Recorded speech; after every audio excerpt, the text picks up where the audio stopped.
हमारे हिमाचल का ये स्टेडियम देखने में जितना खूबसूरत लगता है उतनी ही बदसूरत है इसकी पॉलिटिकल स्टोरी। मेरा नाम गीता है और आप देख रहे हैं न्यूज़ फॉर हिमालयन की रियलिटी सीरीज का एपिसोड 3। तो ये 3 बातें बहुत कम लोग जानते हैं कि ये पूरा स्टेडियम एजुकेशन डिपार्टमेंट की जमीन पर बना है, जिसे HPCA ने लीज पर ले रखा है। पहले स्टेडियम को शिमला के अन्ना डेल में बनाने का प्लान था, मगर जब मिलिट्री क्लियरेंस नहीं मिली तो इसे धर्मशाला लाया गया। इस स्टेडियम की वजह से हिमाचल की 2 पॉलिटिकल पावर्स में ऐसा टकराव हुआ था कि इस खूबसूरत स्टेडियम को सील करके ताले जड़वा दिए गए थे। लेकिन ये क्या, मैं तो कहानी में थोड़ा आगे निकल आई,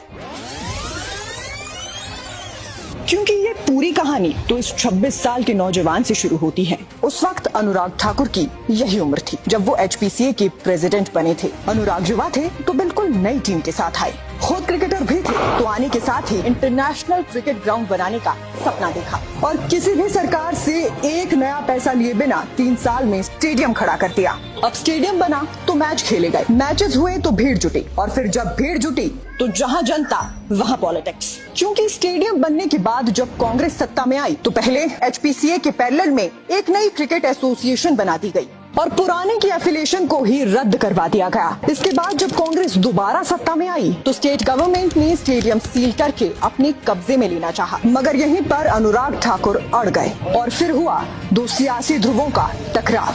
हाई कोर्ट से लेकर सुप्रीम कोर्ट तक में केस चला। अनुराग ठाकुर और उनके पिता प्रेम कुमार धूमल पर केस भी दर्ज हुए, लेकिन बाद में कोर्ट से केस खारिज हो गया और कुछ नेताओं ने माफी भी मांगी। बाकी इतिहास गवाह है कि जब तक वीरभद्र सिंह प्रदेश की राजनीति में सक्रिय रहे, कांग्रेस का कोई मंत्री और विधायक तो छोड़ दीजिए, कभी नेता भी धर्मशाला में होने वाले मैचों का न्योता मिलने के बावजूद भी नजर नहीं आते थे। मगर अब व्यवस्था परिवर्तन का दौर है तो तस्वीरें बदली हुई नजर आती हैं। बाकी जब भी हम धर्मशाला का नाम लेते हैं तो हमें सिर्फ ये स्टेडियम नजर नहीं आता, बल्कि हमें वो सपना भी दिखता है, मेहनत भी दिखती है और वो नियत भी दिखती है।